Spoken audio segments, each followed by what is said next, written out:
जी चलो आज राज्यपाल जी से मिलने का एक कार्यक्रम तय था, क्योंकि राज्य के अंदर ओबीसी को लेकर राज्य सरकार का जो रवैया है उसी के खिलाफ में संरक्षण मांगने के लिए और उसमें हस्तक्षेप करने का आग्रह करने के लिए आज इनके पास आए थे। आप सभी लोगों ने देखा कि ये तीसरा पंचायती राज आज झारखंड अलग होने के बाद जो चुनाव हुआ, इसमें ओबीसी के लिए लगभग 10,000 पद आरक्षित थे। सरकार ने उस आरक्षण को समाप्त करते हुए चुनाव करा दिया। सरकार ने सुप्रीम कोर्ट के आदेश का,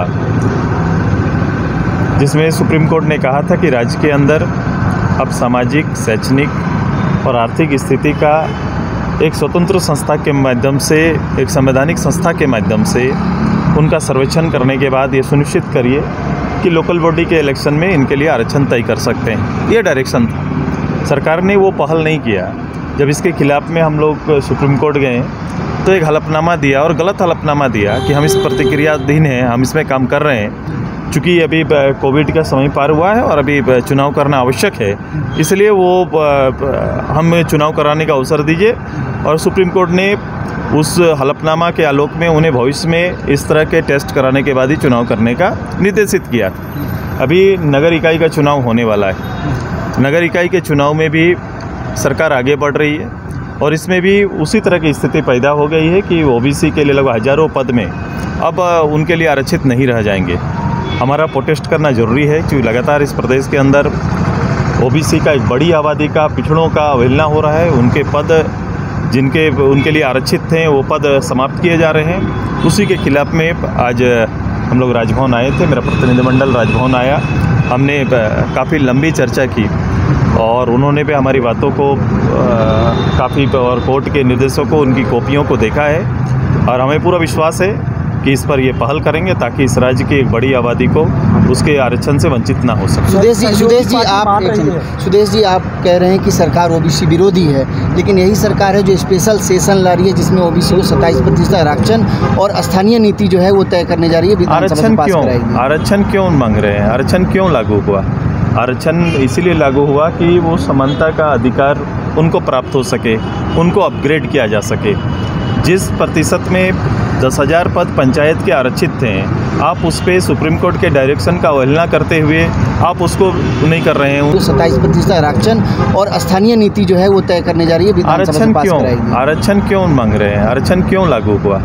आरक्षण इसीलिए लागू हुआ कि वो समानता का अधिकार उनको प्राप्त हो सके, उनको अपग्रेड किया जा सके। जिस प्रतिशत में 10,000 पद पंचायत के आरक्षित थे, आप उस पर सुप्रीम कोर्ट के डायरेक्शन का अवहेलना करते हुए आप उसको नहीं कर रहे हैं। उनसे 5 साल के लिए 10,000 लोगों को उनका अधिकार से वंचित कर दिया और आप कह रहे हैं कि हम ये करने जा रहे हैं। तो सबसे पहले मिलने वाली सुविधा को बरकरार रखिए, उससे आगे आप जो करना चाहेंगे ये आपका होगा। लेकिन जो मिलने वाली सुविधाओं को दुविधा में डालकर या समाप्त करके आप ओबीसी का भलाई नहीं कर रहे हैं। आप लोग समर्थन करेंगे विधानसभा में ये स्थानीय नीति? और एकदम निश्चित रूप से स्थानीय नीति के लिए हमारा संगठन लड़ाई लड़ा है, संघर्ष किया है और हम चाहते हैं ये पहचान बने और इसका समर्थन हम करेंगे। और समर्थन के साथ साथ लेकिन जो सरकार इसको ला रही है वो विषय का समर्थन रहेगा, उनके नियत का समर्थन नहीं। अच्छा जी, आज मुख्य कार्यकर्ताओं को संबोधित कर रहे थे। ईडी ने समन भेजा है, उन्होंने चुनौती दिया है कि ईडी उन्हें गिरफ्तार करे अगर उनकी कोई गलती है तो। इधर देखो, राज्य के बड़े पद में रहने का या फिर जब हम लोग विधायक, पार्लियामेंट मेंबर या कोई सरकारी पदाधिकारी, हम लोग संविधान की सुरक्षा के शपथ के अंदर हैं और ये संवैधानिक संस्था है, जांच एजेंसी भी एक संवैधानिक संस्था है। अब उनका सम्मान करना उन्हीं का काम है। और वो एजेंसी अगर किसी काम से उनको ये शक है, चारों ओर से जो स्थितियां बनी हैं, कहीं ना कहीं इस दायरे में आ सकते हैं। उनके लिए, उनको अगर ये फील हो रहा है कि उनके साथ अन्याय हो रहा है तो उनके लिए कोर्ट है। आप कोर्ट का सहारा लीजिए, कोर्ट लाइज रूप से आपके पक्ष को सुनेगा, आप वहाँ रखिए। लेकिन इन जनरल हम अगर राजनीतिक चुनौतियाँ इस रूप से सड़क पे उतर पर देने लगे तो हम अपने ही बनाए हुए संविधान का कहीं ना कहीं अनादर करेंगे। 15 तारीख तक मुख्यमंत्री ने अपने कार्यक्रम आयोजित करेंगे, जबकि ईडी ने तलब किया। नहीं, दोनों का विश्लेषण हम एक साथ नहीं कर सकते हैं। वो मुख्यमंत्री है, उनका कार्यक्रम अलग है, ईडी अपना काम कर रहे हैं, तो दोनों अपना अपना काम करेंगे और दोनों के अपने अपने दायित्व हैं और सबके दायरे हैं। सभी अपने दायरे का निश्चित रूप से अनुपालन करेंगे और इसका ध्यान सभी को रखना चाहिए।